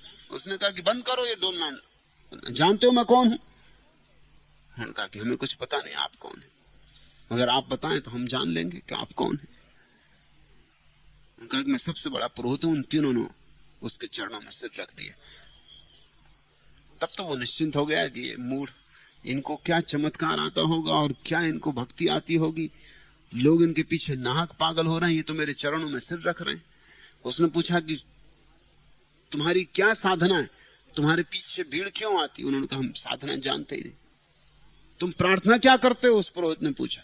उनका प्रार्थना भी अब आपसे हम क्या कहें, शर्म आती, शर्म आती, फिर भी तुम कहो। उन्होंने कहा, एक दूसरे की तरफ देखा, भाई तू कह दे, मगर वो कोई कहने को राजी नहीं। आखिर एक ने हिम्मत की, उसने कहा आप मानते नहीं तो हमें कहना पड़ेगा। असल में प्रार्थना हमें आती नहीं थी, हम तीनों ने अपनी प्रार्थना गढ़ ली, हमने ही बनाई है, इसलिए क्षमा करना आप। फिर भी उस पुरोहित ने कहा तुमने क्या प्रार्थना बनाई? वो तो नाराज होने लगा कि तुमने प्रार्थना बनाई कैसे? प्रार्थना तो चर्च का अधिकार है बनाना, उसका तो ऊपर से निर्णय होता है। तुमने कैसे प्रार्थना बना ली? फिर चर्च की निश्चित प्रार्थना है, क्या है तुम्हारी प्रार्थना? वो तीनों एक दूसरे की तरफ देखने लगे। फिर उन्होंने कहा कि अब नहीं मानते, तुम आपको कह देते। हमने सुना है कि ईश्वर के 3 रूप हैं, त्रिमूर्ति। यह जैसा ईसाई कहते हैं ट्रिनिटी, उसके 3 रूप हैं, और हम भी तीन हैं। तो हमने एक प्रार्थना बना ली कि तुम भी तीन, हम भी तीन, हम पे कृपा करो। बस इतनी हमारी प्रार्थना है, हम भी तीन, तुम भी तीन, हम पे कृपा करो। और पुरोहित तो हंसने लगा, उसने कहा तुम बिल्कुल मूड हो, ये कोई प्रार्थना हुई? मैं तुम्हें प्रार्थना बताता हूं, अब तुम ये बंद करो प्रार्थना, ये असली प्रार्थना तुम्हें देता हूं। तो उसने ईसाई धर्म की जो स्वीकृत प्रार्थना है, प्रमाणिक, वो कही। लेकिन वो तीनों बोले कि ये तो बड़ी लंबी और हम भूल जाएंगे, ये संक्षिप्त नहीं हो सकती। कहा कि संक्षिप्त नहीं हो सकती, इसमें एक शब्द नहीं बदला जा सकता, न एक जोड़ा जा सकता। तो उन्होंने कहा फिर एक दफा और कह दे। फिर तीसरी दफे भी कहा कि एक दफा और बस, ताकि हमें याद हो जाए। इधर पुरोहित कहने लगा, उधर वो उसे दोहराने लगे। उन्होंने कहा कि ठीक, हम कोशिश करेंगे। पुरोहित बड़ा प्रसन्न होकर नाव में बैठ के वापस लौटा। जब वो बीच झील में था, तब उसने देखा एक बवंडर की तरह चला आ रहा। वो तो बड़ा हैरान हुआ कि ये क्या है, कोई तूफान नहीं है, कोई आंधी नहीं, ये बवंडर कैसे आ रहा। तब उसने गौर से देखा तो पाया कि वो तीनों पानी पर भागते चले आ रहे। उन्होंने कहा कि रोको रोको, हम भूल गए, एक दफा और कह दो, वो प्रार्थना एक दफा और बता दो। तब उस पुरोहित को थोड़ी बुद्धि आई कि जो पानी पर चल के आ गए, इनकी ही प्रार्थना ठीक होगी, इनकी प्रार्थना पहुंच गई। उसने उनके चरण छुए, कहा मुझे क्षमा करो, मैंने बड़ा अपराध किया है। तुम्हारी प्रार्थना पहुंच गई, तुम अपनी प्रार्थना जारी रखो, मेरी प्रार्थना भूल जाओ, क्योंकि मैं वो प्रार्थना जिंदगी भर से कर रहा हूं। अभी भी मुझे नाव में बैठना पड़ता, अभी मुझे इतनी श्रद्धा नहीं कि उस प्रार्थना के सहारे में पानी में चल जाऊंगा। तुम वापस जाओ, मुझे माफ कर देना, मैंने तुम्हारे और तुम्हारे परमात्मा के बीच बड़ी बाधा डाली, मैंने पाप किया। भाषा का मूल्य नहीं है, न शास्त्र का मूल्य है, मूल्य है हृदय का, हार्दिकता का।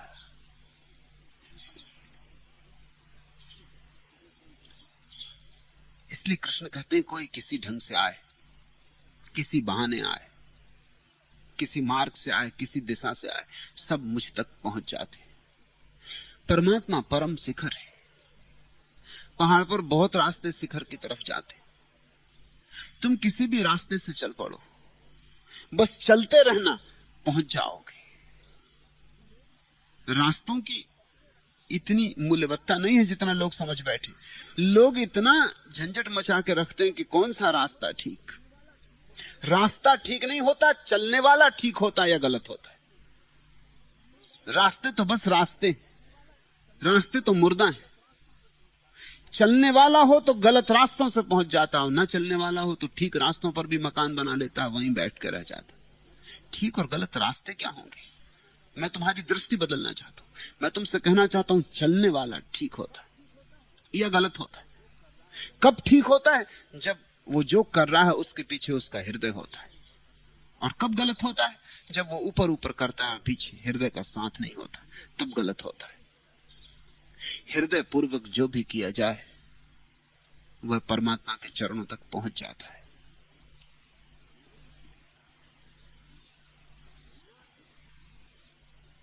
कठिनाइयां आती हैं, कठिनाइयां स्वाभाविक है, उनसे भयभीत मत होना, उनको चुनौती समझना। जो जिद है बर के चमन सोच को तो जिद ही सही, हम आज अपना नसेमन बना के देखेंगे। अगर बिजलियों ने जिद बांध रखी है कि आज गिर के रहेंगी तो ये भी सही, मगर हम तो अपना घोंसला बना के रहेंगे। बिजलियां गिरें तो गिरें, तूफान आए तो आए, हम तो यात्रा पर चल पड़े हैं तो चल के रहेंगे।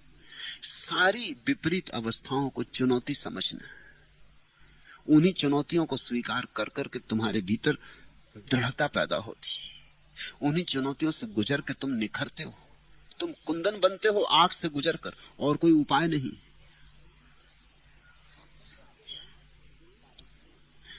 ताभ्या पावित्र्यम उपक्रमात्, गौणी भक्ति के द्वारा पवित्रता लाभ होती। गौणी भक्ति का क्या फल है? नाम स्मरण, भजन, कीर्तन, सेवा, नमस्कार, नर्तन, इस गौणी भक्ति का क्या परिणाम? इन सबके माध्यम से हृदय पवित्र होता है, सुचिता आती, सारल्य आता है, सरलता आती, निष्कपटता आती, निर्दोषता आती, और वे ही पा सकते हैं प्रभु को जो निर्दोष है। पराभक्ति उन्हीं में उमगेगी जिनका हृदय पवित्र है। ये सारे गौणी भक्ति के आयोजन तुम्हारे हृदय से कीचड़ को अलग करने के उपाय हैं।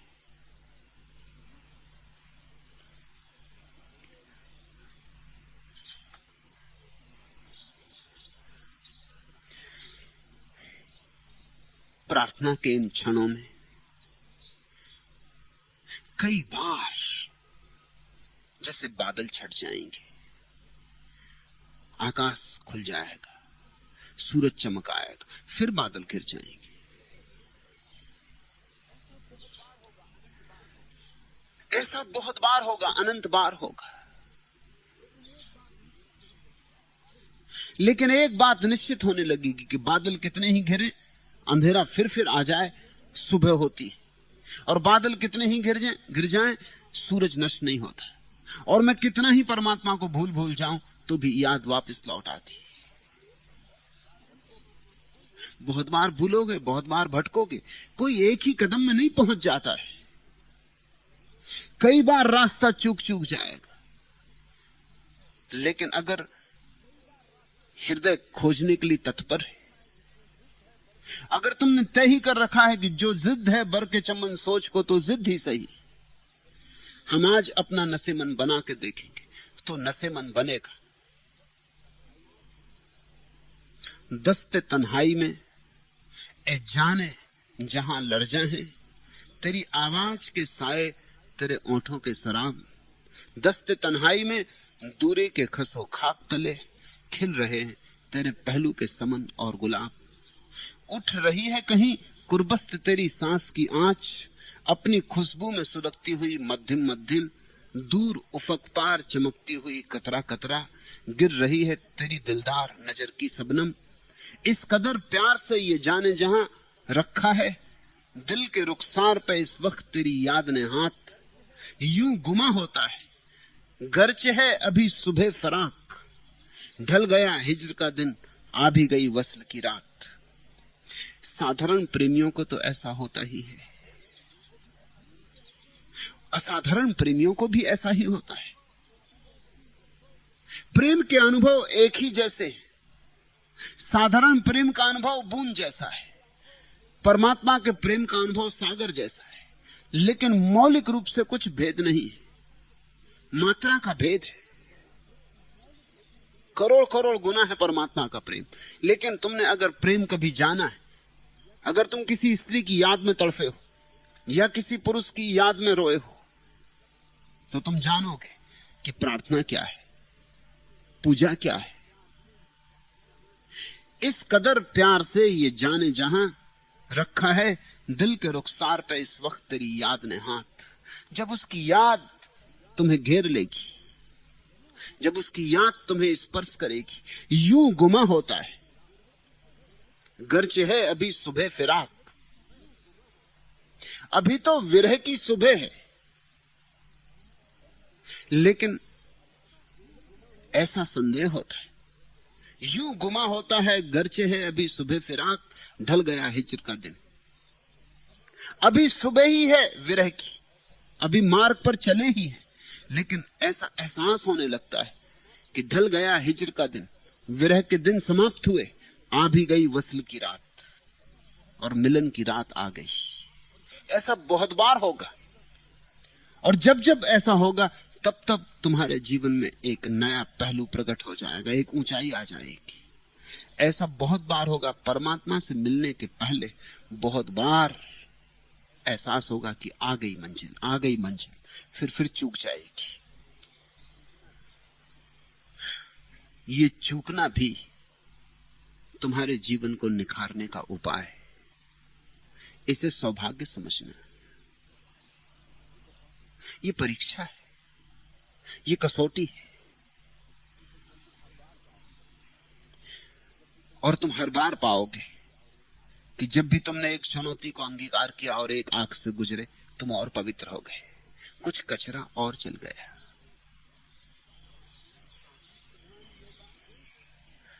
तासु प्रधान योगात फला आधिक्यम एके। कोई कोई आचार्य गौणी भक्त की प्रधानता के कारण अधिक फल मानते।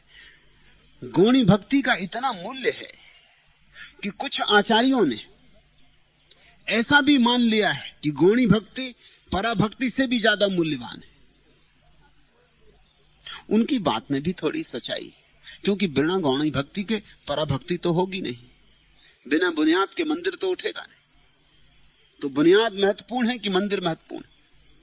इस फिजूल झंझट में पड़ना ही मत, क्योंकि ये विवाद ऐसा ही जैसे कोई कहे कि मुर्गी पहले कि अंडा पहले। कोई कह सकता है अंडा पहले, क्योंकि बिना अंडे के मुर्गी कैसे होगी, और कोई कह सकता है मुर्गी पहले, क्योंकि बिना मुर्गी के अंडा कौन रखेगा। और ये विवाद चलता रह सकता है। दार्शनिक इस पर लड़ते रहे। 5000 सालों में न मालूम कितना विवाद इस बात पर हुआ कि कौन पहले। और एक छोटी सी बात दिखाई नहीं पड़ती कि मुर्गी और अंडा दो नहीं है। मुर्गी में अंडा समाया हुआ है, अंडे में मुर्गी बैठी हुई। उनको दो मानना गलत है। वो एक ही यात्रा के दो पड़ाव हैं। मुर्गी ही तो अंडा हो जाती, अंडा ही तो मुर्गी हो जाता है। इसलिए एक ही घटना है, उसके दो रूप हैं, दो ढंग हैं, दो कदम हैं। तुम बच्चे थे, तुम ही तो जवान हो गए। तुम जवान हो, तुम ही तो बूढ़े हो जाओगे। तुम ही जीवन हो, तुम ही कल मृत्यु हो जाओगे। ये दोनों एक ही बात है। इनके बीच अंतर मानना और इनको दो मानने से झंझट खड़ी हो जाती। एक दफा दो मान लिया तो फिर कोई हल नहीं हो सकता। सांडिल्य कहते हैं, कुछ आचार्य कहते हैं कि गौणी भक्ति प्रधान है। उसको गौण कहना ठीक नहीं, क्योंकि उसके बिना पराभक्ति कभी होगी ही नहीं। ठीक ही कहते हैं। मगर दूसरे हैं जो कहते हैं पराभक्ति परा है, गौणी तो गौण है। वो भी ठीक कहते हैं, क्योंकि पराभक्ति के लिए ही तो गौणी भक्ति की जाती, वो साधन रूप है। हम राह चलते हैं मंजिल पे पहुंचने के लिए, मंजिल का मूल्य है। राह चलने के लिए तो कोई राह नहीं चलता, मंजिल पे पहुंचने के लिए चलता है। इसलिए असली मूल्य तो मंजिल का है। लेकिन कोई ये भी कह सकता है बिना राह चले मंजिल पहुंचोगे? कैसे पहुंचोगे? और जब मंजिल मिल ही नहीं सकती बिना राह के, तो राह मंजिल से भी ज्यादा मूल्यवान। ये दोनों ही बातें ठीक है, इनमें विवाद व्यर्थ है।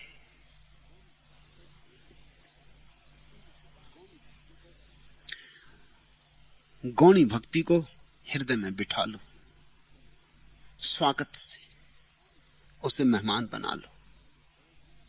उसके बड़े रंग हैं, बड़े रूप हैं।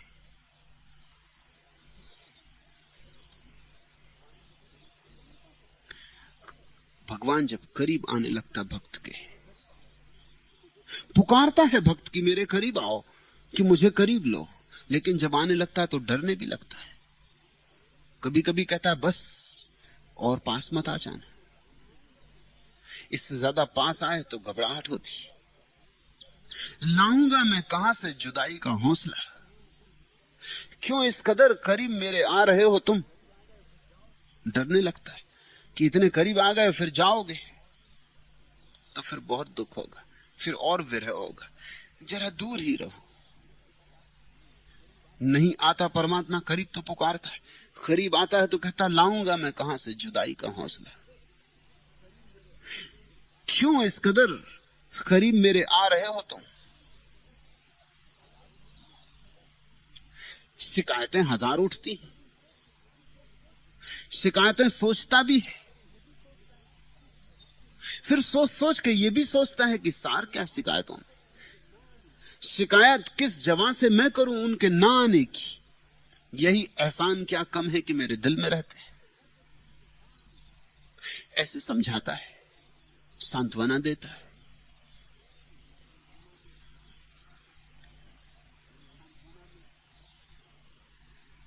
सांत्वना में, समझाने में अपने को संभालता है, प्रतीक्षा करता है, धैर्य रखता है, पुकारता है। परमात्मा का आगमन न हो तो जानता है मेरी पात्रता अभी न होगी। और जब परमात्मा का आगमन होता है तो ऐसा नहीं जानता कि अब मेरी पात्रता है। इसको ख्याल में रखना। जब तक परमात्मा नहीं आता जानता है कि मेरी पात्रता नहीं, लेकिन जब परमात्मा आता है तो जानता है उसका प्रसाद है। गौणी भक्ति प्रयास है, फिर भी भक्त का भाव सदा इसका ही होता है कि तेरी अनुकंपा के कारण तू मिला है, मेरे प्रयास के कारण नहीं। तेरा प्रसाद है, तेरी करुणा है। करो प्रयास, ध्यान रखना प्रसाद पर। इन दो शब्दों के बीच सारा राज है। प्रयास पर बहुत भरोसा कर लिया तो चूक जाओगे, और प्रयास किया ही नहीं तो भी चूक जाओगे। प्रयास करना भरपूर और भरोसा रखना प्रसाद पर। इसमें विरोधाभास लगता है, मगर यह विरोधाभास भक्त को समझना ही पड़ता है। फिर से तुम्हें कह दूं, चेष्टा पूरी करना, जितनी तुम कर सको उसमें कुछ कंजूसी नहीं लेना। अपने को बचाना मत, अपने को पूरा दांव पर लगा देना। और फिर भी जब मिलन हो तो भूल के भी ये भाव मत उठने देना कि मेरी पात्रता से मिला, क्योंकि अगर ये भाव उठा उसी क्षण तुम इतने दूर पड़ जाओगे जितने दूर परमात्मा से कोई हो सकता है। क्योंकि ये तो अहंकार ही है। फिर अहंकार लौट आया नए रास्ते से, फिर उसने तुम्हारी गर्दन दबा दी, तुम फिर हार गए अहंकार से, फिर अकड़ आ गई। तो भक्त प्रसाद की याद रखता है। जब परमात्मा मिलता है तो वो कहता है मेरी कोई पात्रता नहीं, मुझ जैसे अपात्र को तुम मिले, जरूर तुम्हारी अनुकंपा होगी। इसका यह अर्थ नहीं है जैसा कि कुछ काहिलों ने और सुस्तों ने ले रखा है। उन्होंने ये ले रखा है कि जब प्रसाद से मिलना है तो हमारे किए से क्या होगा, प्रार्थना भी क्या करनी, पूजा भी क्या करनी, नमस्कार भी क्या करना, जब उसकी कृपा होगी तब होगी। हमारे किए से क्या होता, जब भाग्य में होगा तब होगा। वे प्रयास ही नहीं करते, और जो प्रयास नहीं करता वो प्रसाद के योग्य नहीं बनता। तुम अपना पूरा प्रयास करो, तुम्हारा प्रयास जब पूर्णता पर पहुंच जाएगा तभी प्रसाद की किरण उतरती है। और जैसे ही प्रसाद की किरण उतरी, गौणी भक्ति विदा हो गई, फिर परा भक्ति का प्रारंभ है। वहां भक्त और भगवान एक है, वहां एक ही ऊर्जा का नृत्य है। फिर वहां कोई भेद नहीं, कोई द्वैत नहीं। जहां तक भेद है, जहां तक द्वैत है, वहां तक द्वंद्व भी रहेगा, दुख भी रहेगा। दुख की समाप्ति है द्वैत की समाप्ति पर। उस लक्ष्य पर ध्यान रखना कि एक दिन भगवान में लीन हो जाना है, भगवान को अपने में लीन हो जाने देना, एक दिन सब सीमाएं मिटा देनी है। गौणी भक्ति में लगो और परा भक्ति की प्रतीक्षा करो। यह घटना घटती है, जब घटती है तभी तुम जानोगे कि जीवन कैसा अपूर्व अवसर है। गुलाब की झाड़ी जिसमें कभी गुलाब के फूल नहीं खिले, उसे पता भी नहीं हो सकता कि जब फूल खिलेंगे तो कैसी सुगंध बिखरेगी।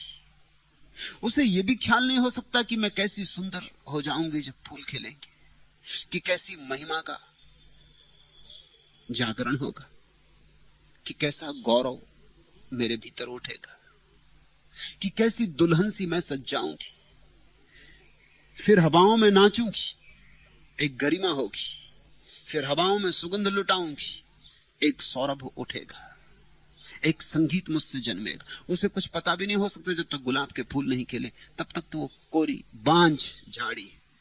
तुम भी जब तक परमात्मा तुम्हारे भीतर न उतरे बांझ झाड़ी हो, तुम्हारे भीतर फूल नहीं खिले, तुम्हें अपनी सुगंध का भी कोई पता नहीं। तुम्हें पता नहीं तुम किस महत संगीत को लिए भीतर चल रहे हो।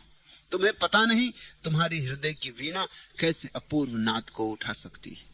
मगर उतरे परमात्मा, उसकी अंगुलियां तुम्हारे हृदय पर पड़े तो ही संगीत उठ सकता है। उस संगीत का नाम ओंकार है। आज इतना है। अगर यह वीडियो आपको अच्छी लग रही हो तो वीडियो को लाइक और चैनल को सब्सक्राइब करें।